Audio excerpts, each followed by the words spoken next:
Long ago in Japan, a race of demons known as the Oni lived.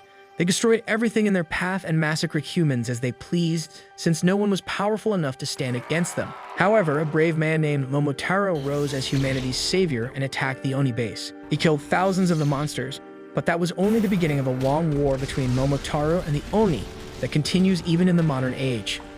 The story begins with a young demon child named Shiki getting rescued by a member of the Momotaro organization named Tsuyoshi.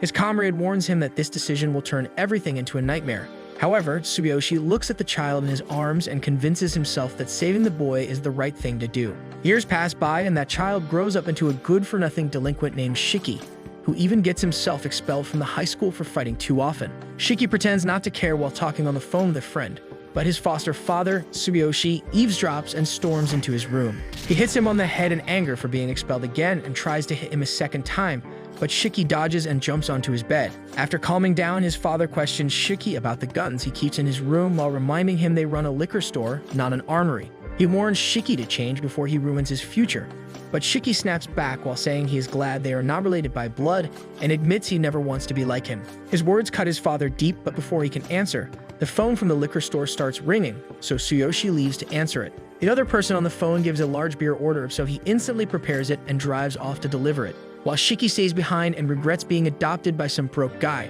Suddenly, the sound of an explosion shakes the air and smoke rises outside. Shiki is shocked when something dark coils around his leg and drags him down to the street. The man holding him is an old acquaintance of Tsuyoshi named Samedare, who bears the blood of Momotaro. Just then, Tsuyoshi drives back and rams his car into his old acquaintance. He rescues Shiki and urges him to flee with him. As they drive, Shiki demands answers about the attack and why his father ran the man over without hesitation. But Tsuyoshi replies that the man definitely did not die from that impact. Then his father finally reveals the truth that Shiki descends from the Oni bloodline, while Samedare descends from the Momotaro bloodline, which is determined to eliminate the Oni. Shiki feels stunned and questions everything, but before he can process it, Samedare's black tendrils lash out and wrap around their car while trapping it and leaving them no choice but to step out before it bursts into flames. Shiki runs out of the car in confusion, and the blast distracts Tsuyoshi for a moment, allowing Samedare to abduct the Oni kid into the giant storage facility. Samedare seizes Shiki in midair with his mist shaped like a spiderweb and declares that any descendant of the Oni is a pest that must be eliminated. Shiki panics as Samedare prepares to strike, but luckily, his father arrives in time and confronts Samedare. Tsuyoshi confirms that the legends of Momotaro and the Oni are real. Their war has lasted for centuries and passed on from generation to generation, and the Momotaro descendants formed the Momotaro Agency to destroy Oni. Shiki doesn't believe a word, but his father tells him to shut up and orders him to stay back. Just then, Samedare summons twin swords from the mist and strikes with incredible speed, but his father blocks with a blade of mist and thinks that the black mist is a unique power of Momotaro's bloodline. Samedare looks at Shiki's father and calls his real name while saying that he once belonged to the Momotaro Agency and even fought alongside him. Hearing this, Tsuyoshi corrects that his name is Tsuyoshi Ichinos. Samedare points out that no matter how much Tsuyoshi changes his name or tries to bear the past, his identity as an ex-Momotaro cannot be erased. He reminds Tsuyoshi that the day he chose to save a demon child, he had already accepted his death sentence. The battle grows more intense as both men exchange powerful blows. Tsuyoshi stops every strike of the twin swords and counters again and again with great skill, but his enemy is equally relentless. Samedare cannot understand why his former leader would sacrifice so much just to protect someone with demon blood. Tsuyoshi responds with fury and launches an attack, but he suddenly uses a swift ability like teleportation to evade. He then delivers two deadly strikes that cut Tsuyoshi down and leave him bleeding on the ground. Shiki screams as Samedare turns toward him to finish the fight. Just before he reaches him, Tsuyoshi uses the last of his strength to grab Samedare's leg and refuses to let him touch his son. Samedare cannot understand why he is risking everything for an Oni child, but Tsuyoshi replies that a father does not need logic to protect his son. Tsuyoshi knows Shiki might be good for nothing and accepts that he carries Oni blood, but he also knows his son has never harmed anyone. He questions Samedare's sense of justice and wonders if he really feels no guilt in murdering an innocent child, but the man refuses to listen. Samedare summons his sword to strike, and Shiki watches in despair as fear and rage consume him. The demon blood oozes out of him, and his body starts to transform. He shatters the chains and vows in his heart to end the old man and save his father. He charges forward as his demon blood rushes through his veins and morphs him into something terrifying. Shiki launches fierce attacks with his newly unleashed strength, but his attacks are mindless with no technique, so Samedare easily blocks every strike. Suddenly, Shiki disappears as blood begins to pour from his body, and he transforms himself into something even more monstrous. Samadera cannot see Shiki until a drop of blood falls and reveals him clinging to the ceiling. He is stunned at the speed of Shiki's awakening, while thinking that the boy has unlocked his Oni powers and learned to control his blood, but there is something he fears more than that. He braces himself with his sword, but Shiki attacks first and starts firing blood missiles. Samadera dodges the blasts at the last moment and succeeds in landing a blow that cuts off Shiki's arm. However, his severed arm grows back instantly because of the demon blood's powerful regeneration, and Samadera thinks what makes demons truly terrifying is not only their ability to control blood, but their berserk state, where they lose all reason and destroy everything around them. Meanwhile, Shiki is now completely wild, and his blood transforms into massive weapons designed only for destruction. Seeing that, the man sweats hard as he fights desperately with his twin swords. But his defense fails against the onslaught of rockets and heavy firepower. He keeps dodging Shiki's fire attacks and rushes forward to launch a powerful attack on him. But his attacks do little to slow Shiki, who charges forward and smashes a brutal kick into his face. Shiki stomps on him and releases a storm of chaotic blasts that tear apart everything in sight, but the old guy somehow clings to life through the destruction. As the rampage continues, the power of Shiki's demon blood begins to subside. He reverts to his human form and stares in confusion as he sees himself covered in blood with no memory of his transformation. Seeing this, Samadera realizes that Shiki is in a typical state of confusion from memory loss and body mutation, so he sees his chance and charges forward. His mind repeats the belief that all Oni must be destroyed without exception. Seeing this, Shiki tries to summon his power again but fails and stands there defenseless. At that crucial moment, Tsuyoshi steps in and delivers a final blow to his former comrade. The old guy falls while asking why Tsuyoshi still chooses to protect a demon after witnessing such chaos, and Tsuyoshi answers with quiet joy that he is happy despite everything. Meanwhile, the explosion that tore apart the warehouse has already drawn unwanted attention, and onlookers call the fire department. After Samadera's disappearance, he focuses his attention on Tsuyoshi and decides to call the ambulance, but Tsuyoshi knows his end is near, so he asks for a moment to speak with him in peace. He apologizes for hiding the truth all these years, while saying that no father could easily tell his son he was destined to be hunted just because he has cursed blood. He explains that he cannot remain by Shiki's side any longer, so his boy has to grow strong enough to never lose to the Momotaro and the Oni by mastering the demon inside of himself. He adds that only then can he protect the happiness he longs for. Shiki refuses to accept these words and shouts in despair that he doesn't want to hear his dramatic final speech. He tells his father not to give up because he still wants them to live together as father and son. Tsuyoshi smiles faintly and whispers a final wish that demons and Momotaro could one day stand side by side as equals. As he completes his words, his lifeless body collapses in Shiki's arms. Seeing that, Shiki is overcome with regret as he remembers the cruel words he once shouted at his father, that they were not blood-related. He clings to the lifeless body and cries while begging him to wake up and scold him for one more time. But the silence answers him. Shiki realizes that no one will ever shout at him again, and tears fall endlessly as grief overwhelms him. Suddenly, a boy shows up behind him and tells him he can't stick around because there would be too many onlookers. Shiki is caught off guard and braces for another fight, but before he can even react, he gets chopped to the neck and immediately loses consciousness. At the same time, the heads of the Momotaro agency are in chaos after learning that Samadera couldn't eliminate Shiki, and some are even questioning whether he's losing his edge. However, they understand why he backed off because they can't let the people become aware of their existence or risk exposing their organization to the public. They're determined to keep the public from learning about the existence of Oni, and that's why they plan to eliminate Shiki before he awakens. They gotta find every last Oni hiding in human society and end them all. Meanwhile, a cloaked guy talks to a stranger who introduces himself as the director.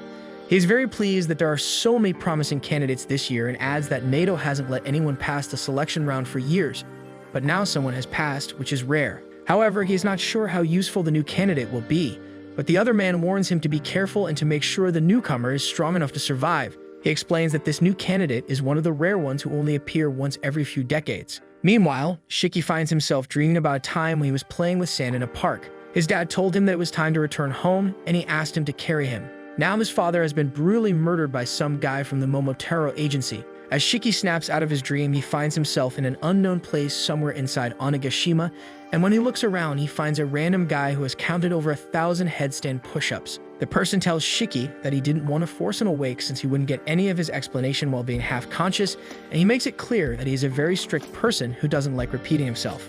The man steps in front of Shiki and introduces himself as Meido Mudano, then reveals his horns to prove that he is also an Oni.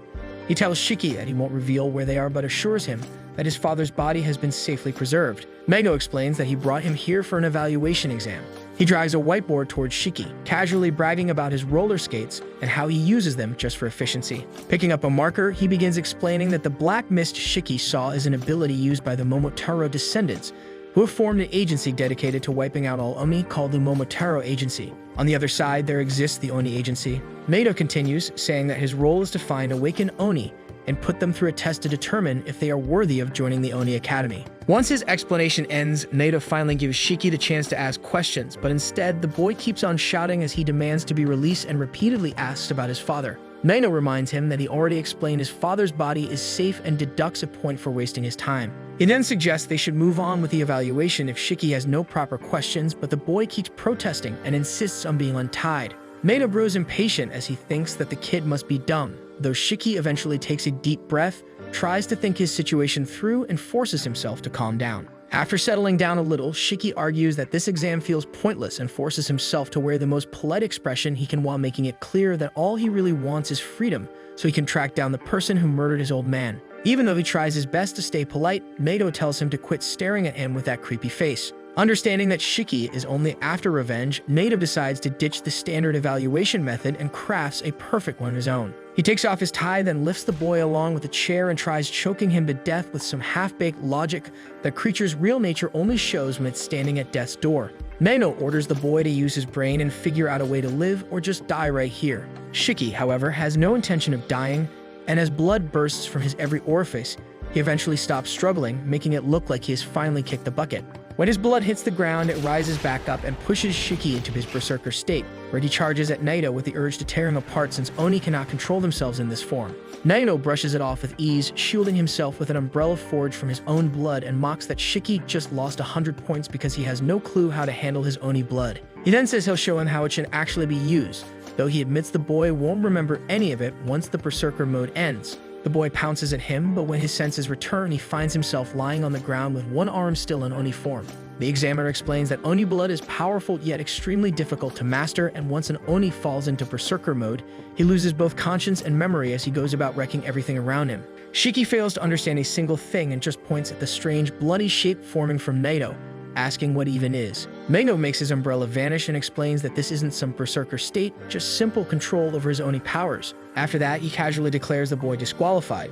But Shiki is still lying there with no clue what just happened. It finally sinks in that the man in front of him is far stronger than he imagined, and for once, he swallows his pride, bowing low as he begs to become his underling so he can gain the strength to avenge his dad. Nato rejects him, saying he lost control and went berserk without using his head, and explains that someone like that can't be allowed to run amok, so he is going to get rid of him. He reforges his umbrella, ready to end it, while Shiki bolts back to put some distance between them before turning around and charging straight at him, dragging his fist across the ground. Nato forms thorns along the umbrella and thinks through all the different possible moves the boy might try. Shiki goes with option 3, leaping to strike from above, but catches him off guard when he uses his thorn as a stepping stone to spring higher before shaping his arm into a shotgun and blasting it straight at Nato. Nato first brushes it off as a fluke, stopping Shiki's attack with just one finger and noticing that the boy is stuck halfway between berserk mode and human.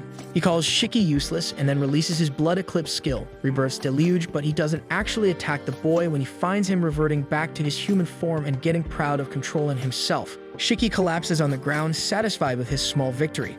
Nato finds it impressive that someone actually managed to suppress berserk mode, and he is now certain it cannot be a fluke. He curiously asks how Shiki pulled it off, and the boy only bluffs, saying he will share his secret if Nato accepts him as his underling. He then explains that when he saw Nato shape his blood into an umbrella, he figured that since both of them are Oni, he might be able to copy his skills. So he tried it, yelling his arm to turn into a weapon, and it freaking worked. Hearing that, the guy is dumbfounded by his nonsense and thinks it should be impossible for a demon to control blood with such a reckless strategy. Monkeys like him, who have poor control over their emotions, always struggle with their blood. In his mind, it feels like when emotions surge, there is a rational officer inside him warning his conscious self to stay calm, keeping the berserker from breaking out.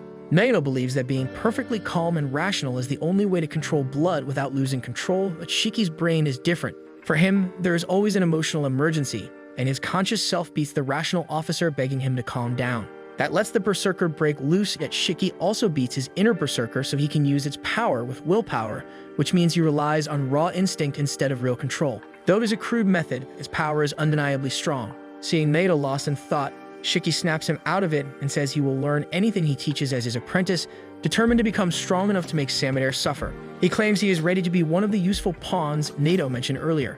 However, Nato rejects the offer at once, saying Shiki does stunts that could cost him his life, and he is too reckless to think about the consequences if he loses control on a mission. According to Nato, a proper demon should always prepare multiple backup plans, and Shiki is unfit to be his apprentice if he cannot do even that. Disappointed, Nato merely thrusts his spear into his head, saying he never once thought about taking him as an apprentice.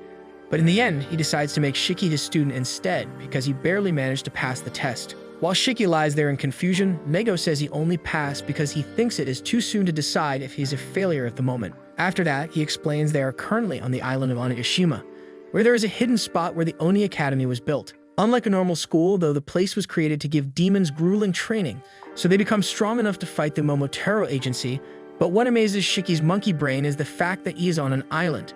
Naito lightly pokes his face for interrupting and continues, saying he will learn how to control his blood in a fight alongside education on the history between Momotaro and the demons. In the end, he reveals he will be Shiki's homeroom teacher and that the boy will live in the dorms moving forward. Hearing that, Shiki's brain has a nuclear meltdown, but what he is truly interested in is whether the training will make him powerful enough to avenge his father. Naito replies that it is completely up to him, though he will be expelled if he fails to perform. That is all Shiki needs to hear to get on board, and with that, Naito takes him to the dorms, where he notices for the first time that he has horns poking out of his head. Outside, Naito tells him it is part of the awakening and that he will be able to bring them in and out at will after training.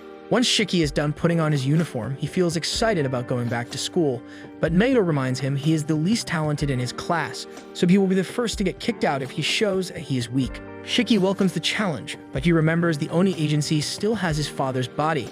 Naito explains they will keep it safe in the morgue until he decides what he wants to do with it, and tells him to stop wasting time thinking about regrets because they are ineffective. That gets on Shiki's nerves, but the teacher tells him to become strong enough that he will not have to regret anything in the future. Shiki is surprised to hear him act nice in his own way, but the toxic teacher ignores him and rolls away, warning that he will be expelled if he cannot make it to class in 15 seconds. Outside the class, Shiki gets hyped up and wonders what kind of bombastic entry he should make, but Naito suddenly kicks him through the door to make things fast. As he looks around the quiet classroom, Shiki notices he has a nosebleed, so he asks the masked boy, Jin Kokosaki, to give him tissues because he looks sick and probably has some, but Jin rudely tells him to keep his mouth shut. Hearing that, Shiki gets irritated and mocks him for being a baby demon with no cool horns like him. But Jin brings his horns out and says rookies like him who show off their horns are a disgraceful embarrassment to demons. Sitting in the back, Akari asks Jin if he just called him an embarrassment as well, and Jin's cocky attitude makes him so angry that he gets ready for a fight. Quinn riles them up while Juji reminds the gentleman that they should not get violent in a classroom and politely offers his handkerchief too. Meanwhile, the shy girl Homer apologizes repeatedly because she has no tissues, and the emo boy Rokuro acts depressed like usual. In the end, Shiki forgets about the nosebleed and tells Jin his insufferable attitude really ticks him off. But before the two throw hands, Naito puts them in their seats at a speed so fast they cannot even process it. Then the boss says that although the first day is supposed to be an orientation on school rules, he thinks he has a much better idea instead. As they are all Oni, the best way to start the year is with an Oni tag. They head to the Shinra forest, where Naito makes the rules sound like a simple tag and explains that they have an hour to get back to the school without getting caught, but Shiki is outraged when he says the losers will be expelled, so Naito makes it clear this is no normal school. He then explains their job is to get back to school without getting tagged by him, even saying they are allowed to use blood while he cannot unless someone goes berserk. Hearing that, Jin tells Naito not to cry if he gets killed because he cannot use his blood power. But the teacher welcomes him to try, saying he will graduate and get the unit of their liking if he succeeds. Shiki is tempted by the reward since it will help him avenge his dad. Still, he cannot even think about murdering his teacher, but Naito reminds everyone they came to the academy with a goal, and they will not get far if they cannot handle what he throws at them. Other than returning within an hour without being caught by the teacher, Naito adds another rule that they must also find some balls. Saying this, the professor throws 2 of them into the forest. He explains that reaching the goal without a ball would not count, and since there are only 2, it means they will have to fight each other for them. To avoid too many students being eliminated, the teacher splits them into 3 groups. He places Homer and Jin, along with our boy Shiki, in the first group, while the second and third groups include just 2 people each. For them, the professor will send only 1 ball into the forest, making sure that at least 3 students end up expelled from the school today. As the teacher opens the door, he explains that they will be allowed to enter the area 15 minutes before he follows them. And when he asks if there are any questions, Shiki immediately starts protesting and complaining that he cannot team up with the masked weirdo Jin. The class teacher calmly gives him another option, which is to simply get expelled, and that shuts Shiki up right away. Homer then steps forward and introduces herself to Shiki, assuring him that she will make sure not to get in his way. Shiki is a little shaken since this is the first time in his life that a delinquent like him is being approached by a girl, and he loses control, instantly turning into a simp as he promises to protect her. The girl blushes and thanks him while reminding him that she only wants to stay out of his way, but to Shiki, this makes her seem even more humble than he thought. Homer then goes to the masked guy and repeats the same words, but when he completely ignores her, she suddenly starts crying, which makes Shiki furious at Jin for making a girl cry. Shiki quickly sits down next to her and tells her to stop crying or else her tears will ruin her cute face. When she still doesn't stop, he nervously adds that her smile looks even cuter, and those words finally calm her down. Shiki then suggests they work together so the two of them can clear the game, and with a smirk, he turns to Jin and tells him that his luck has run out. Jin tells Shiki to just call it quits since he's going to be expelled no matter what, but Shiki turns his face and argues back that he already has a goal and there's no way he's giving up. The masked guy mocks him, saying that his so-called goal must be meaningless, which lights a fire in Shiki, and the moment the round starts, Jin dashes ahead with our boy chasing right after him, forgetting their working together promise with Homer. Homer pauses for a moment, apologizing for being slow, before she finally steps into the field. While Jin leaps from tree to tree, he keeps thinking about how this might be his best shot at instant graduation, imagining the freedom of choosing the unit he wants once he passes. But to his surprise, Shiki manages to keep up and cuts him off. Jin looks at him and taunts that he must have turned into some clingy psycho from being an attention seeker. Shiki glares back and says that he only bothers with big fights, demanding that he take back what he said about his goal being small, while angrily gripping a piece of wood in his hand as he is ready to swing it as a weapon. Jin prepares to face him head-on, knowing there are only 2 balls, which means only 2 will qualify, and in that moment, he reveals the frightening scars carved across his mouth that explain why he has always hidden behind a mask. Shiki mocks him as a coward for showing off old wounds. Jin responds by removing his gloves, exposing a stitched-up, scarred arm, and without hesitation, he rips it open, unleashing his blood eclipse release that shapes into a sharp cutter blade, which makes Shiki feel uneasy. Jin tells him he can run away if he is scared, but Shiki stands firm and declares that running would make his father's death meaningless. For a brief moment, Jin seems affected, lowering his arm, but then he declares that if this is Shiki's reason, they will never be able to understand each other.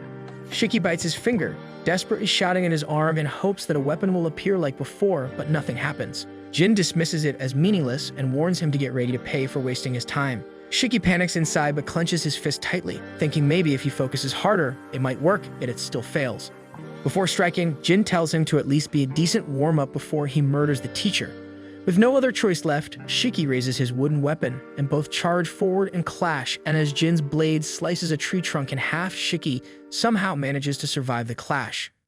Meanwhile, Honer keeps calling out for her teammates when she suddenly hears a tree falling nearby and gets a bit scared before she trips over a tree root. She mutters to herself that someone like her doesn't belong here and even calls herself a garbage girl. Though her expression brightens for a moment as she remembers Shiki asking her to work with him. The brief spark fades just as quickly as she sinks back into gloom, wondering why she always ends up relying on others, yet she pushes herself up and starts moving toward the sound, completely unaware that the ball she needs is lying just a few steps away from her. Even the students outside start feeling uneasy at the noise, with Rokuro clutching his chest and saying his heart might explode, while Ikari actually finds it exciting and suggests checking it out, only for the nerd Jugi to remind him that it's against the rules. Back in the fight, our hero struggles to dodge Jin's attacks, and every time he tries to counter it, he gets knocked back down. That's when he notices Jin's weapon looks different from both his own and the teacher's, which makes him wonder if it means something, though he still hasn't figured out how someone can even control their blood. As he is lost in thought for just a second, Shiki gets slammed into the ground. Jin walks away, mocking him for not even making him use his blood, but Shiki forces himself back up, which makes Jin fire a ranged attack. Homer manages to step in just at the right time and place to get her murdered, but Shiki barely manages to save her at the last moment. The attack leaves him with a small cut, and a drop of his blood lands on Homer before he stands his ground and scolds Jin, demanding he apologize to her. Jin just scoffs and tells Shiki that he should head back home if such a weak attack was enough to make him wet his pants. Meanwhile, Homer bows in front of them, apologizing non-stop and blaming herself for Shiki's injury, even though he insists it wasn't her fault. Before he can calm her down, the girl suddenly starts bleeding from her orifices and dramatically claims that she'll die to atone for it. Shiki barely has time to process her words before a massive blood giant suddenly rises above her. Jin knows that Oni carries more blood than regular humans, but this is the first time he has witnessed someone possessing so much that she could form a giant out of it.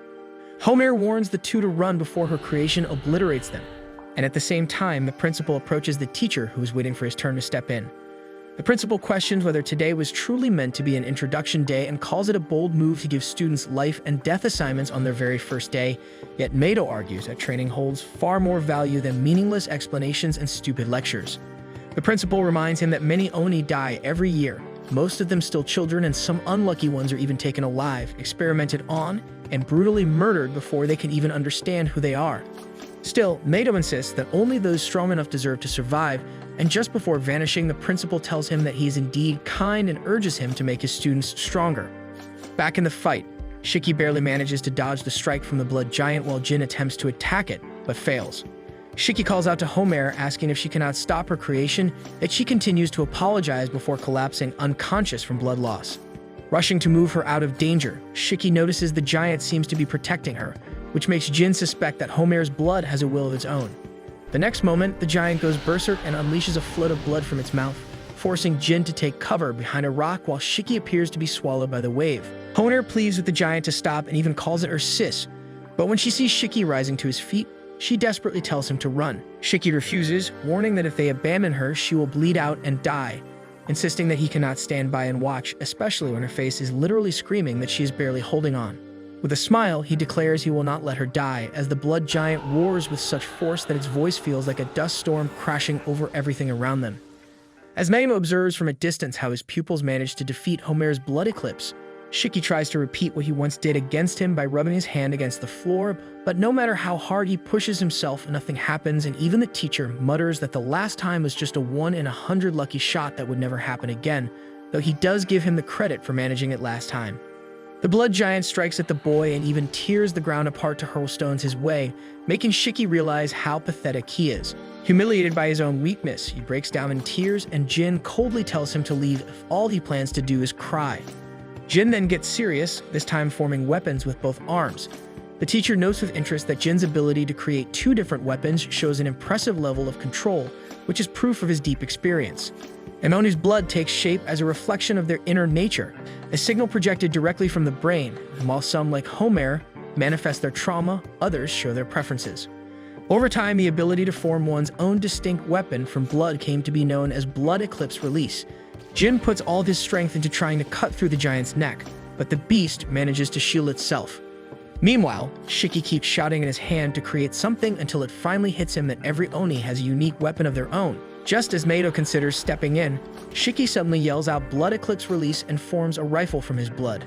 The moment it appears, he feels a rush of excitement as if the weapon is an extension of his own body, and with a single shot, he blows apart the entire blood giant, leaving both Jin and Naito in shock. Homer collapses the moment the blood giant dies, and while Jin wonders where Shiki pulled out all that insane power from, it suddenly starts pouring blood and water, making him think the attack was so powerful that it even changed the weather itself. Meanwhile, Shiki barely stays conscious and stumbles on his way to check on the girl. At that exact moment, Naito appears before him and tells him he is paralyzed because he used up too much of his blood at once, so he will black out in a few moments, but Shiki stubbornly tries to prove him wrong by standing for a solid second before collapsing flat on his face, and while Naito believes he has a long way to go, he is genuinely concerned by the boy's terrifyingly extreme power. Even in his wrecked condition, Shiki begs his teacher to forget about him and help Homer first, and the thought that he is worried about someone else when he is half dead actually makes Naito smile for a moment.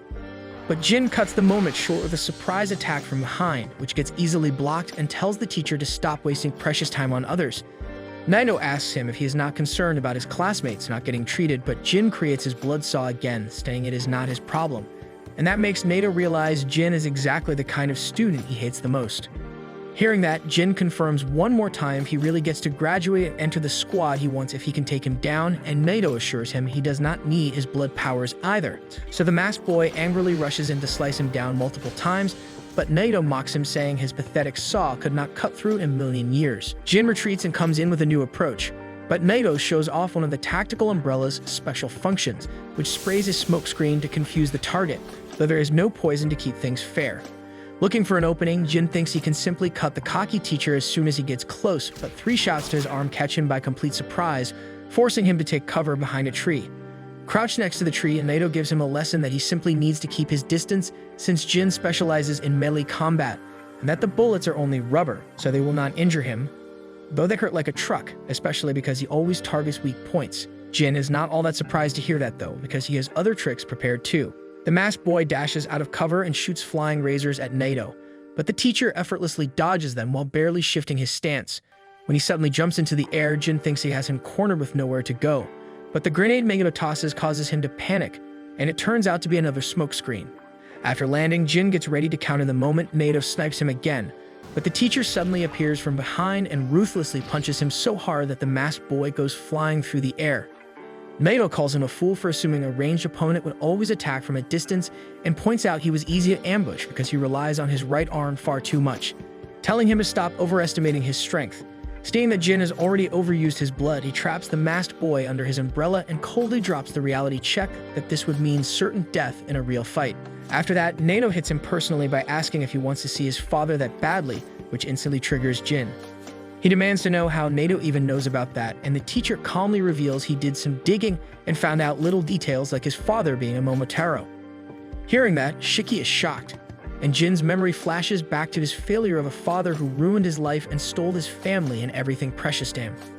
The scars all over his body are painful reminders of his hatred for his father, and they motivated him to survive on the streets, eating trash just to live another day until he is strong enough to take revenge on his dad. Fueled by his rage, Jin's adrenaline explodes and he breaks out of the umbrella shell, declaring even death doesn't scare him. But Naito quickly humbles the brat by grabbing his face and smashing him hard into the ground to teach him that there is no point in fighting if he does not plan on surviving after finally achieving his goal. Later, the teacher calls the emergency department to send a nurse to take care of Homer, who is far too hurt to go on, and Jin, who he has tied tightly to a tree. At that same moment, Shiki manages to get up, and Naito reminds him he has around 5 minutes to either defeat him and steal one of the balls he picked up along the way, or somehow find the other one if he wants to pass.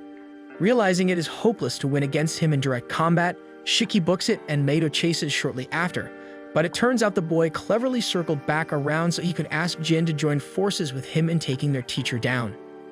The masked boy refuses because he finds it humiliating to be saved by an idiot, but Shiki asks if his goal is more important than his fragile ego because he is still willing to team up even though he hates him. He explains his dad was a Momotaro too, so they actually do have something in common, but Jin still turns him down flat. Later, Naito pauses for a moment and finally realizes Shiki must have turned around, but that is when he sees him charging forward at full speed.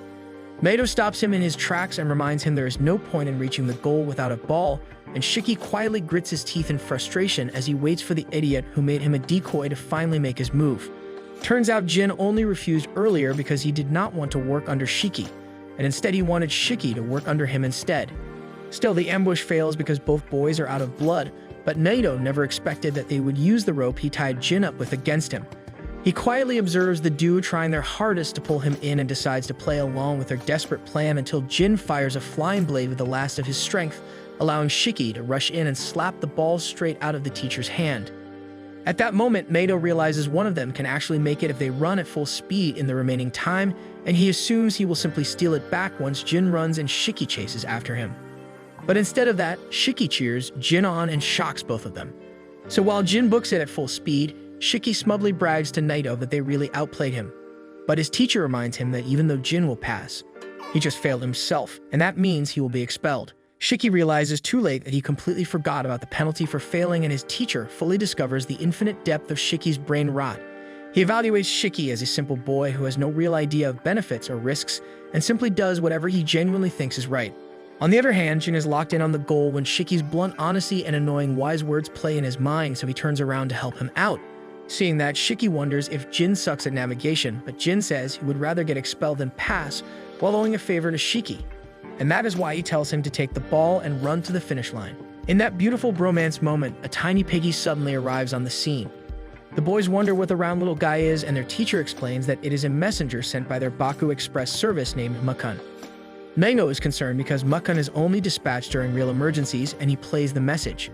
It turns out to be an urgent call for assistance from the Kyoto Division because the Momotaro agency just attacked them with monstrous demon hunters. Outside the forest, the other students are tired of waiting and assume all three failed when Naito and the two suddenly return with Makun. The teacher informs them that Homer will be in the care unit for a while and their training is canceled because the Kyoto branch is under attack, meaning they must immediately head there as backup. On the ferry to Kyoto, Naito keeps doing push-ups like always while Shiki yells at a mirror with full concentration, desperately trying to make his horns disappear. When they finally go in, he brags about it to everyone. But Ikari instantly tells him to shut up because literally everyone except him can already do it. That makes Shiki furious, and while the two flame each other endlessly, Juji asks Naito if they are really going to a war zone where real Momotaro are. Naito replies that he has no choice, since all the instructors like him are being urgently transferred as they speak, and the students will not be fighting. Instead, they will only help the support team working behind the scenes. Hearing that, Shiki is annoyed and Ikari does not like the sound of being an Iran boy. Juji argues that the supporters are just as vital as the fighters, but Ikari makes it clear he wants real-world experience and calls his glasses nerdy. Meanwhile, Shiki asks his teacher if they really will not be fighting, and Naito bluntly tells him he does not want to see more bodies piling up. At the same time, he orders Kuina, who hates the girly uniform, to act like a normal student because they are undercover, and the quiet kid shyly asks what kind of work it will actually be doing as supporters since he gets sick in dense and noisy crowds of people. Then Mango explains that there are two main units in the Oni agency. The first is the battle unit, which directly fights Momotaro agents when they attack, and the second is the support unit, which protects Oni who live among humans or have no families, as well as rescuing and treating fighters who get injured on the battlefield. Hearing that, Shiki is frustrated that he will end up in the support unit while Samadara might be in the other, but Naito confirms that the Momotaro he is looking for is not behind the attack. Juji becomes curious and asks if the teacher knows what kind of Momotaro is causing the assault, and Naito answers that he can only describe him as pure evil. As the story moves forward, the school finally reaches the Kyushu Railway Aryuta Gojo station near the Oni base. The teacher explains that their destination lies underground beneath the Aryuta Dera temple. He then leads the students to the Mizumoto restaurant, which looks like an ordinary place at first sight. But inside, an old granny greets them warmly, saying she has been expecting them. Without delay, she leads the way and guides them into a hidden underground tunnel. Meanwhile, the third team of the Oni agency has been completely wiped out by a ruthless Momotaro captain named Sobakuri and his aide Yomonji. The captain mocks the fallen Oni, calling them maggots for lining up as if they were real soldiers and laughing at how absurdly they try to act like humans. His vice captain, Yomogo Momokusa, tells him that he has gone a bit too far, but Sobakuri shrugs it off, complaining that he wishes he had captured some female Oni instead, since they last longer as test subjects during his savage experiments because of their greater endurance. Yomogo voices her disgust at his cruel experiments, especially the anti-Oni monster he created by blending a dog, a monkey, and a pheasant. Sobakuri, however, insists that the creature is a valuable specimen for his research, as he emphasizes its loyalty and the fact that it feeds only on Oni. The captain clearly appears to be a madman, as seeing Oni ignites his fascination and he becomes obsessed with the weapons they create. The vice captain reminds him that their duty is simply to hunt down dangerous Oni and eliminate them before they lose control and threaten civilians, pointing out that Oni possess powers similar to their own. Meanwhile, an Oni child hides from the captain, trying to stifle his tears and cover his mouth to avoid being noticed. Hearing the captain announce they are moving to the next location, the child lets out a sigh of relief, only for Tsubakiri to suddenly appear right in front of him, revealing he was just joking. The child panics as the mad captain taunts him, claiming he is lucky since they are running low on child specimens. The vice captain knocks the child to the ground, and when a drop of blood falls on our captain's clothes, he goes into a rage, beating the poor kid mercilessly. He demands to know if the child's parents are nearby, forcing her to look at the corpses of other Oni that he levitates around her while questioning who they were. The child gets terrified as he watches Tsubakiri crush him under the corpses before commanding his pet to consume the pile. Momotaro possesses the ability to manipulate black bacteria from their bodies, while some use it to make weapons or launch spores. Sobakiri's method is far crueler, allowing him to control corpses directly with the bacteria. Meanwhile, the new Oni students arrive at the underground area in Kyoto, and the teacher explains that some shops here have tunnels connecting to the Aryuta Dera underground base. As the teacher opens the door, he tells the students that they have reached the Oni agency's Kyoto base, which Shiki finds resembles an entire mansion. They hear hurried noises, and a peach-haired, lazy-looking guy emerges from a door. He gets excited upon seeing Naito and calls him Danny, complaining that he should have been informed before they arrived. The guy comes across as a flirty pervert, and when Shiki asks who he is, the teacher explains that he is the commander of the support unit at this base, named Kyoya or Ranzaka.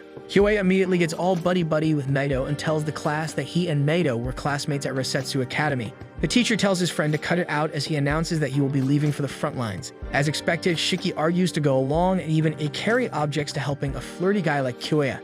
Naito leaves the students with Kyoe, telling him to make good use of them while he is out. Meanwhile, a nurse appears calling for Kyoe, and upon seeing the new students, she instructs them to change so they can be put to work. After they change, she takes them to where the injured are. There, Shiki sees a man who has lost both arms and legs in the front lines, with his lungs damaged beyond repair, and the nurse warns that he may survive for only 3 more minutes. Shiki grows nervous seeing the man struggle to breathe, feeling his chest tighten as the seconds tick by. But when Kyoe tells him he will live to see this, Shiki glares and tells him to stop giving false hope, insisting there is no way he can survive. Kyoe comments that Shiki is kind, noting it is rare to see someone care so much. But he explains that he is a big shot around here, ordering too many bottles of blood for the injured and attaching them all to himself, showing just how far he goes to ensure survival in these harsh conditions. Meanwhile, the mad captain Subakiri finds himself facing a new batch of Oni agents, whom he immediately sees as low-level weaklings.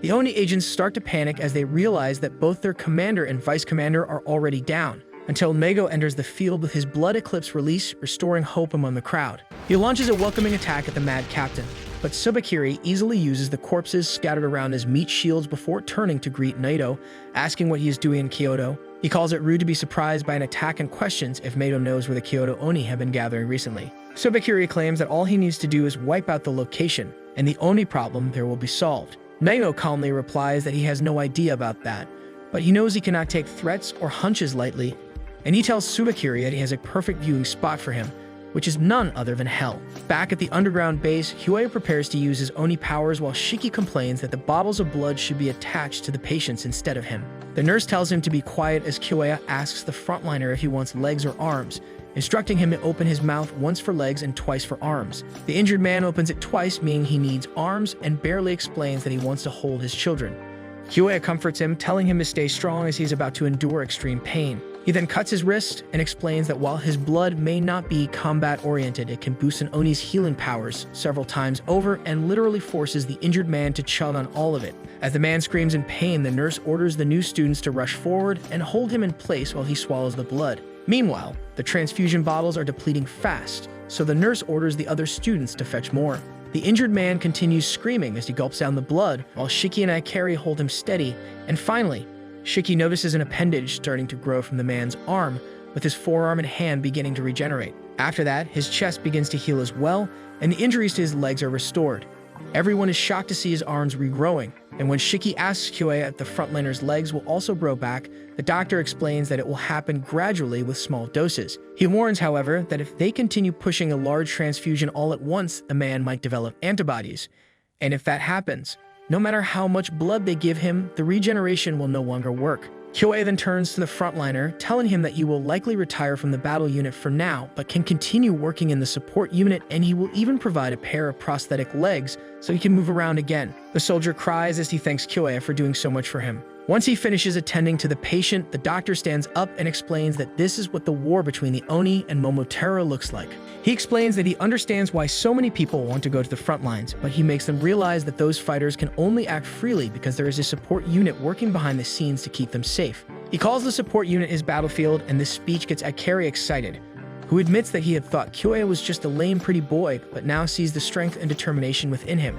Even Shiki feels pumped and tells the others that he is ready for any task the doctor assigns, but Kyoya explains that he needs Shiki for a very specific task. He takes Shiki to a little girl named Mei and asks him to take care of her. When Shiki questions why he has to look after the girl, the doctor explains that her family was attacked by the Momotaro yesterday and her parents are still missing. He adds that Shiki seems like a kind person, which is why he thought this task would suit him. Shiki sits beside the girl and tries to lift her spirits, speaking gently to draw her out of her daze. She remains distant and unresponsive until he asks if she wants to go to Aryuta Dera, which finally catches her attention as she asks what that is. Shiki is surprised that she doesn't know about it and explains that it is mentioned everywhere in books, only for the girl to reveal that she never attended any school. At that moment, the support team brings in a pile of Oni corpses collected during their patrol, and as Mai rises to look, she spots her mother and father among them. She rushes forward and breaks down in tears at the sight. Meanwhile, as Naito prepares to strike the mad captain, Tsubakiri mentions whether his present has arrived safely. Mato asks him what he means, and the mad captain explains that he left some Oni corpses infected with his bacteria, expecting they would be taken in. When the villain reveals that the Oni have brought those corpses into their base, and then he can control them at will, Mato feels a wave of worry. Back in the base, while the little girl cries over the loss of her parents, the doctor says he will carry the remaining bodies and asks Shiki if he wants to help him. Just as Subakiri uses his puppeteer skill, Mii's father suddenly rises, and the girl, overjoyed to see him alive, watches in horror as he acts like a zombie and tries to strangle her to death. The doctor quickly realizes it is Subakiri's ability and immediately tells Shiki to cover the girl's eyes while Kyoya pushes utensils through the father's brain via his ears, taking him out for a second time. Dr. Kyoya explains that destroying the brain is the only way to stop him, as merely severing the head would not work, and further apologizes to Mai for the suffering she has to go through at such a young age. Just then, the doctor suddenly realizes that all of the bodies that came in were infected as a pair of arms appears behind Shiki. Mei screams as she watches her own mother choke Shiki right in front of her, while he begs her to stay away. Realizing he will have to do it too, Kyoya pulls out his blades to put the woman out of her misery, but he also gets restrained by the other zombies. As Mei desperately cries for her mother to stop, Shiki nearly blacks out from the struggle. In the hallways, one of the rescuers rushing to transport the bodies feels someone hold his hand, and the team discovers too late that the corpses are infected. The zombie demons break loose and attack every patient they see in the support unit. Meanwhile, Kyoya is shocked that Subakiri is able to control so many bodies at once, and while Shiki barely hangs on because he just can't hurt Mei's mother in front of her. Mei keeps yelling at her mother to stop, and Kyoya urges him to hold out till he gets there, but the zombies forcibly pin him down. Seeing that he has no other choice, Shiki finally pulls out the gun that his teacher gave him back on the ferry. He was thrilled to get his hands on a real handgun, unlike the fake models in his room, but Mato warned him that it's only for use in emergencies since he still cannot properly control his blood. He explains that it is loaded with rounds coated with his blood, so they get harder than a normal gun, and you must use it carefully.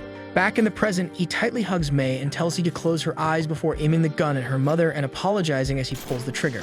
After the lady's lifeless body crashes to the floor with a heavy thud, Shiki takes a brief moment to recover mentally before shooting down the zombies restraining Kyoya. Then he pants hard after taking a life for the first time and helps the doctor up, and the doctor puts him in charge of taking down the intruders in the main hall while he saves the patients, because the supporters don't have weapons. On the other hand, Akari angrily asks what the hell is going on, and Rokuro gets scared that he's going to die. Kuina also does her best to take down as many zombies as possible, but they keep getting up every time, leaving Jin confused if it's even possible to defeat them.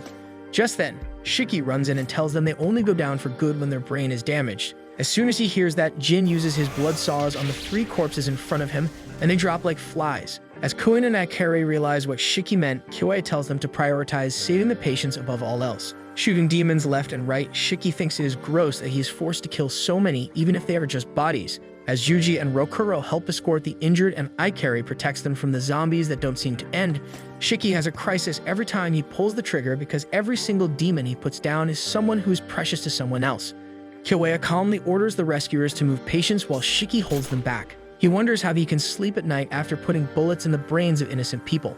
Then he gets a flashback of the scene when the doctor stabbed Mei's father in the head and he shot her mother. Desperately wishing he could cry, he awakens a burning desire to destroy the Montero, who are the real enemies behind this mess. On the other hand, Nato goes all in from the very start and thrusts straight for Suri's heart, but the madman blocks with the bodies of his own people, laughing in his face as he mockingly calls it an oni kebab.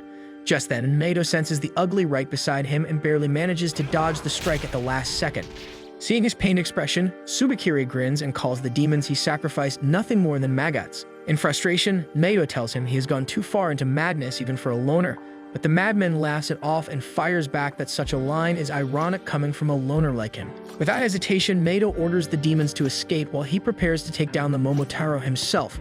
But Subakiri orders Yomoji to activate her power, summoning a massive cube-like barrier that seals everyone inside. Naito questions if this is supposed to frighten him, but Subakiri only cackles louder, explaining that while no one can escape without Yomoji's permission, he and his partner are free to attack the support unit as they please. The crazed man bursts into another fit of laughter, fully aware that Mato assumes he does not know the location of the hideout, only to reveal that he secretly planted trackers on everyone. With twisted delight, he announces that all the signals have conveniently gathered at one very suspicious place. Following the signals, the Momotaro agency discovers that all the bodies have been transported beneath the Aryuta temple. Subakiri erupts into maniacal laughter at Nato's grim reaction, taunting him to enjoy a good brawl with his ugly, while he himself goes on to devastate the demon hideout. As he casually walks away, he orders Yomoji to allow the ugly inside the cube. The monstrous creature walks in, and the mad scientist says that it is fine to let this one break since he is just another mass-produced piece. The moment he snaps his fingers, the ugly's stomach swells up, disgusting the demon agents, but before anyone can react, his body violently shakes and beams of light burst out from every pore. In the next instant, the creature detonates with the force of a mini nuclear blast, annihilating everything in the surrounding area. Looking back at the devastation, Sobakiri sighs in disappointment, thinking that his bomb could still use some refinement. Yomoji suggests they confirm if the targets have been eliminated, but the mad scientist replies he has no intention of dirtying his white cloak with blood or smoke again. Inside the smoking crater, Nato's body lies completely motionless. Back at the support unit, Shiki tries to calm himself after firing down the last zombie, and the other students confirm that they cleared out the remaining corpses. Then Kyoya tells the students that all the patients were safely moved thanks to their efforts, but both he and Shiki turn to Mei, who is traumatized as she quietly stares at the lifeless bodies of her parents. Kyoya tries to comfort her and assures her that she is safe now, and Shiki apologizes for pulling the trigger on her mother. To his surprise, however, the girl says she is fine because she has been hiding inside his shell her entire life.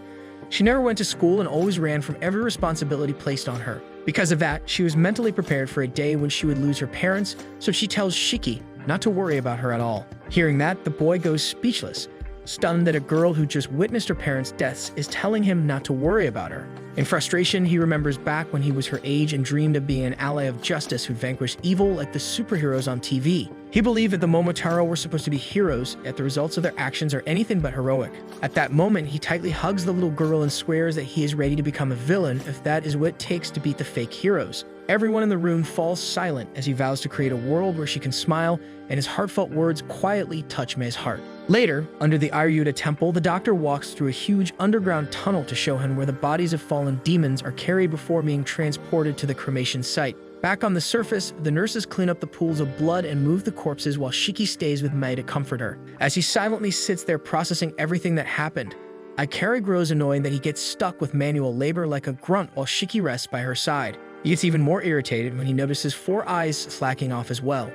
When he throws shade at the nerd, Juji tells him to stop being so toxic and makes it clear that he isn't slacking at all. Instead, 4 Eyes says he realized after the attack that the support unit might not be as safe as they thought, so he is keeping guard by using his unique blood ability to continuously scout the area like a living radar. He explains that his blood picks up on any living beings within a 5-kilometer radius around him.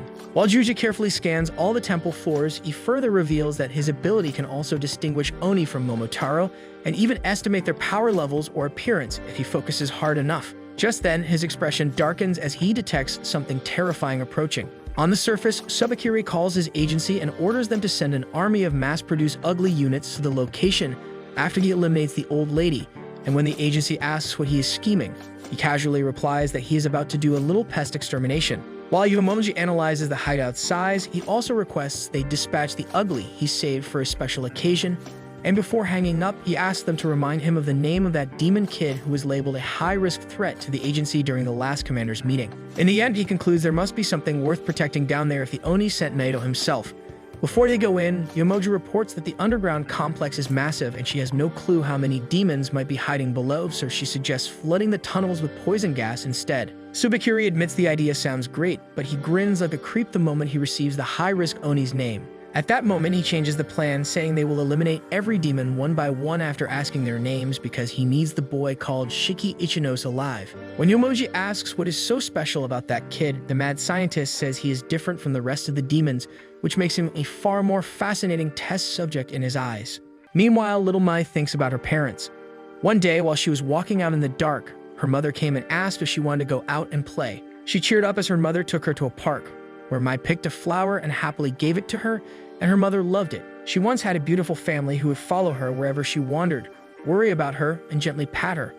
But all of that was taken away by the Momotaros. As her parents' dead bodies are carried away, the poor girl calls out for them and breaks into tears. Meanwhile, Jin is with Kyoya, who takes on the role of a tour guide, showing him around their underground facility. As they step out into the tunnel, Kyoya argues that it's better they return and begin carrying the dead bodies. Jin pauses in place, and when the doctor asks what's wrong, he bluntly questions if those corpses are going to be incinerated into ash inside the crematorium. Kyoya calmly explains that once war begins, countless people end up there, and they cannot save everyone, which is the reason this place even exists. After revealing these harsh truths to the world, Kyoya tells him not to worry too much. As long as he is around, he won't let him kick the bucket that easily.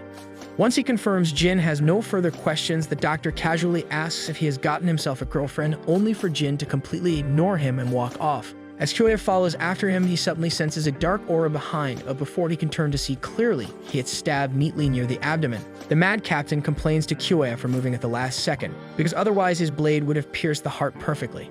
Jin instantly activates his blood eclipse, knowing this enemy is no simple foe, but just then, Yomoji appears, trying to capture him off guard. Luckily, the doctor pulls Jin aside in time, so only his weapon gets melted by the vice captain. The weapon heals back fast, but the sharp sting from it clouds his thoughts. Kyoya tells Jin to inform Shiki and the others that Tsubakiri has arrived and to guide the patients out. Jin asks what the doctor plans to do, and Kyoya calmly replies that he will manage somehow. Hearing this, the boy dashes off, determined to find help for himself as well. Tsubakiri asks the doctor if he is done, then orders his captain, who immediately begins forming a wall of bacteria as she declares that she has sealed off the entire underground area. The doctor quickly runs through his options in his head, thinking of who could possibly help them fight here since reinforcements are out of the question. He realizes he may not make it out alive. Just then, the captain asks if he knows about Shiki Ichinos. The question makes him uneasy, but he refuses to answer.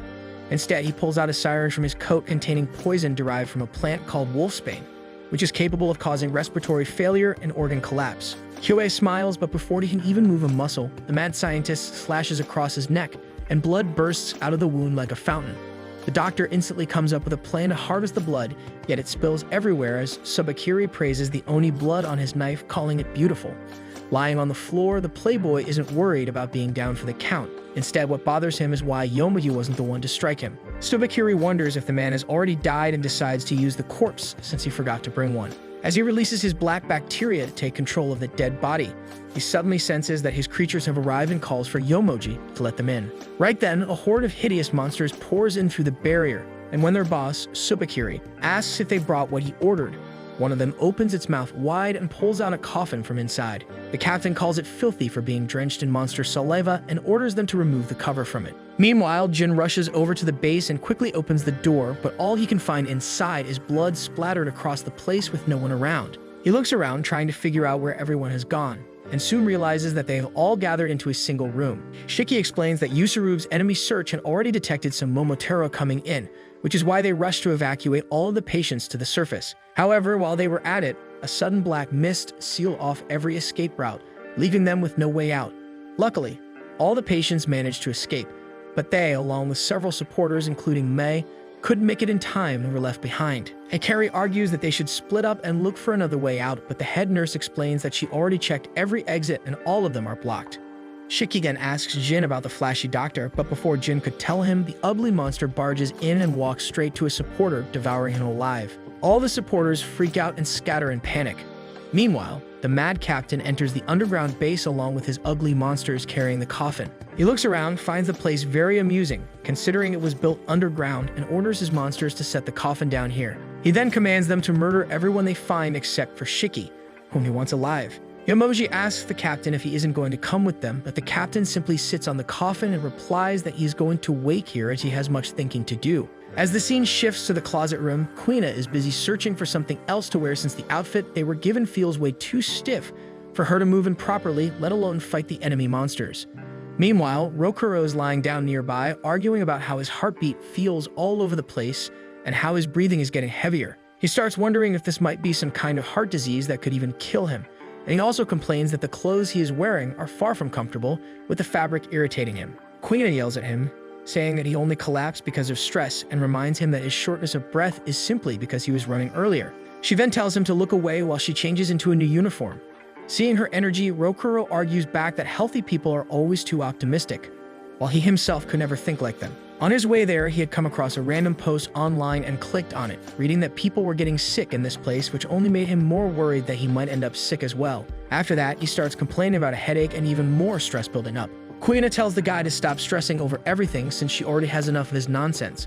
Just then, she hears someone outside and realizes they have no choice but to fight. Hearing this, the poor, sick Rokuro starts to panic, saying he cannot fight while being anxious, and begs her to do something. Quina then asks the guy if he is seriously useless alone and tells him to hurry and hide inside a closet, Rokuro asks if this would be okay, and she suddenly starts acting like some evil, wicked woman, asking him if she is the only one he can count on. When he admits yes, she tells him he has to do nothing as she has got her covered and tells him to just hide. Just as the monster smashes through the wall and is about to break in, the lady can't help but savor her victory. Meanwhile, Rokuro is panicking, desperately hoping she somehow saves him. The monster steps inside and actually asks her if she is Shiki Ichinos, mistaking her for a boy. Rokuro creeps out, hearing the monster speak, and when it realizes she isn't him, it launches attacks one after another, all of which she dodges with ease like a pro, while Rokuro, unable to handle the noise, simply passes out there in the closet. The wicked lady finally decides it's time to stop staying on the defensive and tells the monster to quit celebrating after only breaking through a wall.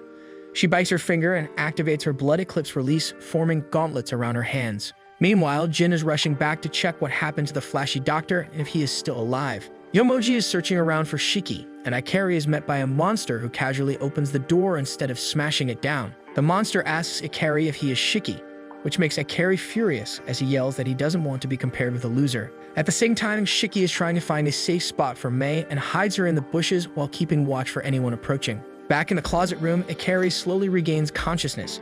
The first thing he feels is panic, as if his heart has stopped. He checks himself quickly, making sure he is still alive and looking for any strange side effects. What unsettles him even more is the silence outside. Not a single sound reaches his ears, and that makes him wonder if everything he had been hearing before was only a hallucination. Otherwise, it makes no sense that things became so bad that he ended up hiding inside a closet. He takes a long breath, trying to steady himself, and convinces himself that maybe he imagined it all and somehow crawled in here on his own. As he pulls the closet door open, his relief fades because a monster is staring right at him. Rokuro freezes while trying to calm himself and prays the creature will ignore him. To his surprise, the monster turns away and moves toward Kuina. It lowers its head near her, as if she is controlling it, and she smashes its face with a punch. She keeps hitting it with joy, and the sight terrifies Rokuro even more. The lady's skill is called I Love, and if Kuina's blood costs an enemy past a certain limit, she can put them under a spell where they gradually lose the will to fight and are reduced to mindless creatures. Rokuro cannot believe what he is seeing as he gets excited over the demise of the monster, and Kuina reminds him that she told him she would take care of him. She has been so caring that she would spoil just about anyone after protecting them. Rokuro bows in front of her and promises to remember her kindness for the rest of his life as long as he does not end up with some brain disorder. She even puts him on the bed and tells him that everything will be over once he wakes up. Meanwhile, the monsters are chasing a nurse and kill her instantly. Back with Rokuro, he comes to another bizarre conclusion that the wicked woman must be setting him up for a trap, or maybe she plans on using him as bait so that while the monster is busy eating him, she can escape. Just then, another monster finds its way inside, and the woman gets ready to take it down as well. The monster turns one of its arms into a whip and attacks Kuina, but she dodges and tells the weak man hiding in the closet to hide himself while he panics over the creepy tentacled arm that looks like a huge parasite worm. Kuina realizes this ugly is different, but she refuses to let that ruin her fun time. She leaps and activates her blood gauntlets mid-air to crush its face, but the monster dodges at the last second and pierces her shoulder so deep it makes a hole. After that, it wraps both her arms with the tentacles and makes it impossible for her to move. Then the ugly swings them to smash her into the roof before swinging around and hitting her into the walls and floor, which leaves Rokuro completely horrified. As if that was not enough, it starts stomping on her face, and that makes Rokuro realize things are getting way too bad. He panics hard at the thought of seeing her die right in front of him and thinks he should help, but the ugly's non-stop stomping quickly changes his plan into wishing for someone else to save her because he is useless even if he goes. At that moment, he realizes that he has been hopeless for a long time and flashes back to the past. In his village, he remembers Lulu, who was his first crush and made him feel safe. When she was watching, he bravely jumped off a cliff into the lake because she made him feel like nothing could hurt him, and he could even be a hero if she was with him. After the dive, he bragged to her that he could definitely jump from higher with ease, but she noticed when she handed him a towel to dry off that he was clearly scared by how badly he was shaking, but she still supported him with her kind smile. The two lived in a village deep in the forest, where Oni secretly lived with the humans. Back then, Lulu loved dancing, so he had warm memories of all the times he danced together with her at sunset. One night, the two danced together at a festival in the village when Lulu suddenly fell while she was dancing. Rokuro asked her if she was fine, and she said everything was alright, but she was quite sick. As Oni blood changes completely after they grow their horns, it becomes chemically different from human blood, and that made it impossible to take her to a human hospital. There was an Oni doctor who lived nearby, and Rokuro supported her every day she was sick. But the very next day, the Momotaro agency found out about the village and killed the only demon doctor during their raid. Lulu's condition got worse as the seasons changed, but Rokuro kept supporting her and said he could find another doctor in the city and told her to trust him because he could do anything with her by his side. Hearing that, Lulu smiled and told Rokuro she always thought he was cool and told him to keep being cool before she passed away. Rokuro was completely destroyed when he saw her die right in front of him, and he lost the girl who made him feel safe and feel like he was invincible. After that, his dark thoughts and rising anxiety slowly ruin him. His hair starts turning white, he cannot sleep at night, and it does not take long for him to lose his sanity and turn into the weakling he is now. Rokuro realizes he has been useless ever since that day, and even as the ugly gets ready to finish Kuina off, he decides to leave things up to fate because he feels he cannot do anything without Lulu. But when he remembers her last words telling him to always stay cool, he quickly dashes out and saves Kuina before she gets skewered, thinking Lulu would be disappointed if she saw him like this. After watching how hard Kuina fought for him, Rokuro realizes he cannot face Lulu in heaven if he stays like this, so he has to become so strong he can brag about how awesome his life turned out. Even though his heart pounds like a drum, he says to himself he must achieve great things, so he completely ignores his fear and clenches his fist tight. He bites his thumb as the terrifying monster stares at him and swears he will defeat it, even if he has zero hope of winning. Then blood spurts from his thumb and shapes into Lulu, who smiles at him. He asks her to stay by his side, even if he looks like a weak, spineless fool, and the girl wraps around him with a hug from behind. As he feels her against his back, Rokuro realizes he really could never do it without her, and when the clone suddenly covers his entire body, the constant feeling of doom finally disappears, allowing Rokuro to transform into a completely different version of himself. Rokuro now gains perfect control over his blood in Frigid Ash's dancer mode, so when the ugly lashes its whips at him, he soars past and unleashes the dying Sakura dance, a storm of petals tearing through every inch of the Oogli's body like blades. With a confident grin, he asks the monster if it enjoyed the flower petals and declares no force on earth can stop him now. He flawlessly dances through the monster's attacks because his body feels as light as a flower, and his panic has completely vanished, all because Lulu is standing by his side. Dancing like that makes Rokuro feel the same way as when he danced with her at the summer festival, and he remembers Lulu always knew he was scared, but still called him cool and strong despite that. As the monster wildly swings its massive arms, he dances past them and summons more petals around it. Then, with a confident look on his face, he steps forward to do some traditional dance moves before brutally slicing and shredding every inch of the monster's body with his fan. He continues attacking the monster with his fan and blades until only its head remains. After that, Rokuro smiles and thinks it does not matter if Lulu only pretended to believe in him, because now he can proudly ask her to tell him how cool he looked. Outside in the bushes, Shiki finds Mei and tells her she can come out since the monsters are gone, but the girl is still scared, so he asks her what happened. Mei says both her mom and dad are not alive anymore, so she should not be alive either, and while Shiki understands why she feels that way, he tells her she had better not die on him. He explains that her parents would be sad if she died now, but they would definitely be proud if she kept on living and smiled every day. Hearing that, the confused girl stares at him with her empty eyes, and Shiki repeats himself, saying she has to live and fight against hopelessness. Then he tells her she can start doing that by cheering for him while he fights because he is about to crush the evil people who stole her precious family away. With that said, he tells her to yell "You can do it" as loud as she can when she is ready to fight the despair. After that, he warns her to stay hidden for a while so the Momotaro agents do not find her, and he walks off. Seeing that, she tells him not to go because he will lose and it is impossible to beat the bad guys, but Shiki replies that there is no way he will lose because he knows he cannot afford to lose. Mei is left stunned as he confidently declares his new motto in life is to never give up no matter how hard things get. Back at the explosion site, the Oni soldiers with Naito try to wake him up, and the first thing he asks after opening his eyes is how long he was passed out. They tell him he was unconscious for 15 minutes and feel guilty that he took the brunt of the bomb blast while guarding them, saying it would not have happened if they hadn't slowed him down, but Naito brushes himself off and rolls to his feet. The men warn him he is in no condition to fight, but the teacher states his students still need him. Back at the temple, the sliding doors open and Subakiri welcomes the visitor who dares to face him. Shiki looks at the uniform and asks if he is a Momotaro agent, remembering the doctor's words that the man behind the zombie demons is a Momotaro named Subakiri. When Shiki demands his name, Subakiri fires the question back at him, so Shiki proudly introduces himself as the Onai, who will hunt the Momotaro until there is no one left alive. Meanwhile, deep underground, Jin is running as fast as he can until a voice orders him to stop. When he turns, Yomoju slowly comes into view and asks if he is heading to see the flashy demon's corpse. Jin freezes on hearing her say corpse, and the woman says her senior already eliminated him. She asks him if he is mad and says that it is disgusting for demons to care for each other as if they were human, but Jin makes it clear that the only thing that matters is his goal. He pulls off his gloves as he prepares to eliminate her on his path to destroy the entire Momotaro agency, and Yomoji says he is welcome to try.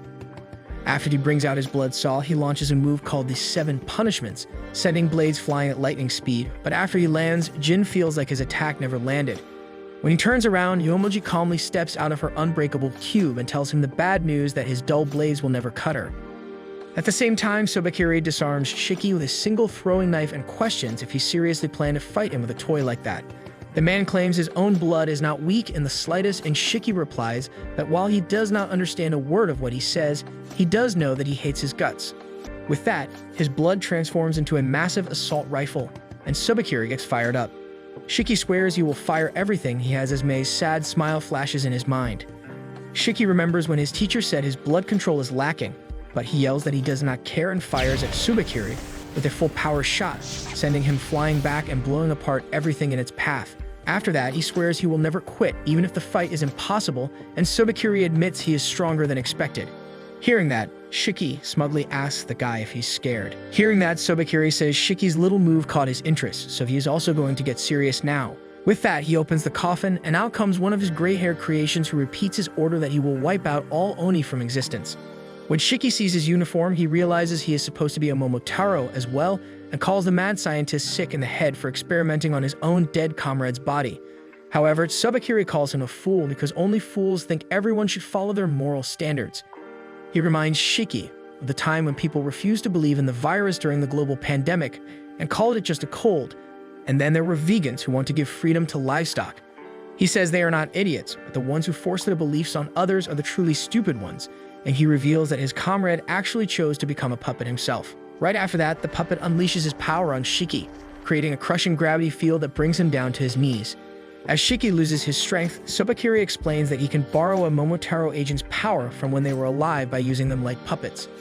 This puppet manipulates bacteria and oxygen to change the weight of things around him, and hearing him repeating his mission to slay all demons non-stop makes Shiki angry. At the same time, Sobakiri is surprised too, realizing this puppet is the only one who still remembers his goal from back when he lived. After that, the puppet crouches down and Sobakiri poses with his right-hand man who will carry on the Momotaro mission even after death. Just then, the mad scientist asks Shiki if he has what it takes as the weight around him grows so heavy that the ground beneath caves in. Meanwhile, in the tunnels, Naito's squad tries their hardest but fails to cut through Yomoji's impenetrable barrier, and they think they should find another way inside. However, Naito makes it clear that the barrier probably covers every entrance, and when one of his men asks if he can destroy it, he replies that the temple's foundation sits right under a crowd of tourists, so destroying it could injure the people above. That makes his men panic, since it is impossible to evacuate so many people without influence like the Momotaro agency, and Naito falls deep into thought.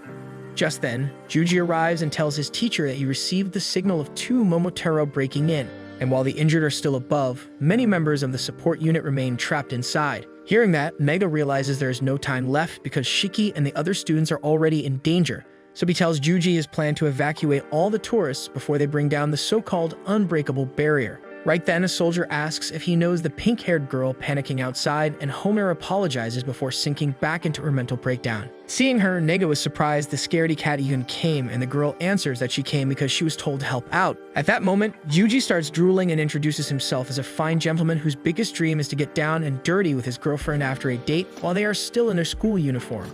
The desperate nerd begs her to become his girlfriend and scares the life out of her.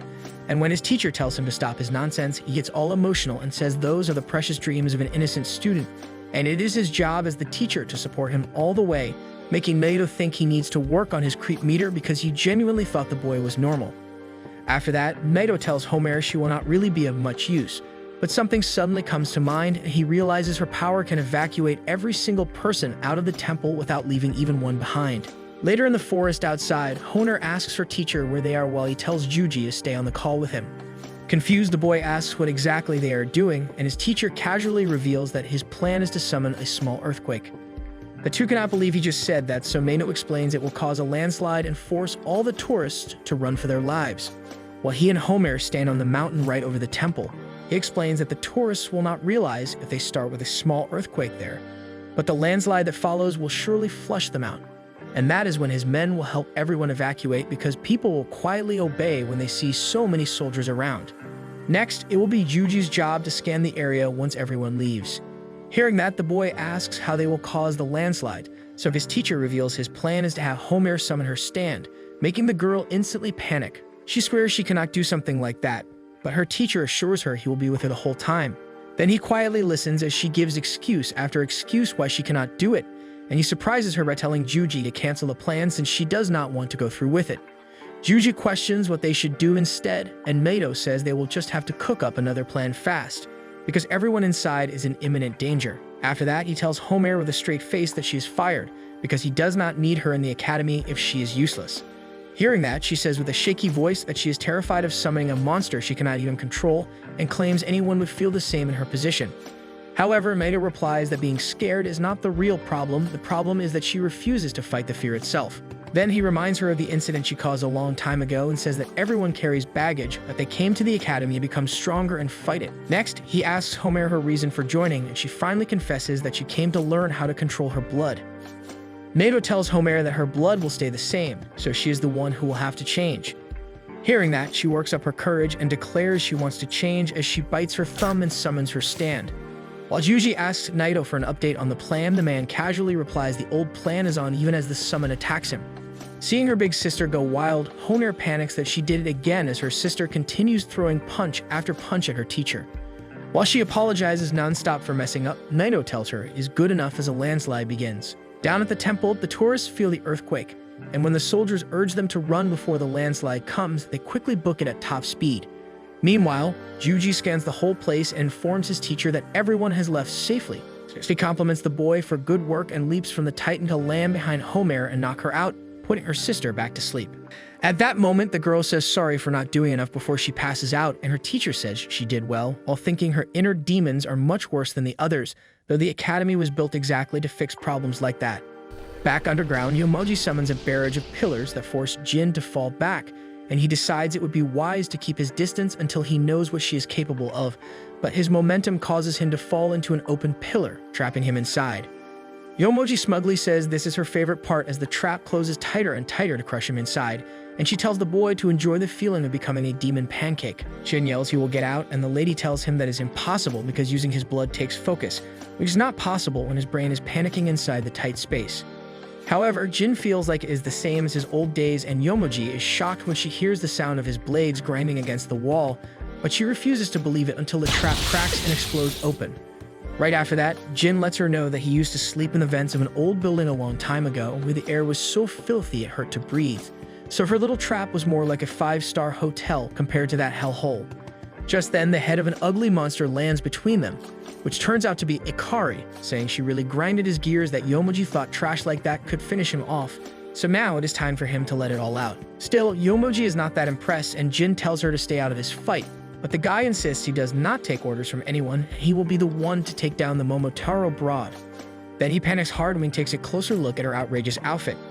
After that, he gets ready to fight, and the 2 drops of his blood that hit the ground start transforming, but Yomoji thinks it will not be hard to eliminate 2 brats instead of just 1. She summons another barrage of pillars from the ground, but Ikari thinks they are too slow and easily runs through the gaps before launching a brutal kick to her chin. Yomoji retreats as she wonders what kind of force nearly blew off her head, and Ikari proudly shows off his ability called Devilish Hysteria, which uses his rage as fuel to grant him a random power, so even he has no idea what will appear. He is disappointed to see he got boots this time and thinks he fell off, while Yomoji concludes he is a speed type, which is a bad match against her style. Back outside the barrier, Naito unleashes his ability to summon blood archers that fire explosive arrows and cause the entire underground system to shake violently, making Ikari even angrier. Everyone above is confused and afraid as Naito tells his team that the facility may come crashing down even though he held back, and when his squad asks him if they are going to lose the secret Kyoto base, he replies that nothing is more important than the lives of their comrades, so he urges them to focus on saving everyone before the place collapses. After that, the men focus on evacuating all the patients, and both Sobakiri and Yomoji's fights get interrupted by the earthquake. The lady thinks it is time for a tactical retreat, but Naito's squad surrounds her, and he tells her to surrender. Hearing that, Ikari tells his teacher to stay out of it, but the man ignores him and tells Yomoji he knows her power and how exhausted she is after fighting so long, so it is impossible for her to escape. That makes her laugh, and she states there is no way she will run from a group of demons ready to be hunted, because she is a proud Momotaro agent and will eliminate every demon in sight. At the same time, Sobakiri decides it is time for him to finish up. But Shiki manages to leave the gravity field with the last of his strength, making the mad scientist think he was too easy on him. His attitude makes Shiki furious, so he fires off another blast that gets neutralized by a gravity shield. Then Sobakiri decides to show off another trick and makes his puppet create a sphere compressed 100 times until it becomes a solid and hits harder than a monster-sized wrecking ball, but he explains it is different as the sphere hits Shiki, because it makes a shockwave on impact that crushes the body with 100 times gravity, shattering nearly every bone in the body. That makes Shiki collapse in pain, and Sobakiri says it's hard to believe he is Kishin's son. Seeing that Shiki does not recognize the name, the man answers that it is the name of the strongest Oni general in history, and he is a descendant of Kishin. But that's where this video ends. Remember to like and subscribe to the channel. Thanks for watching, and I'll see you next time.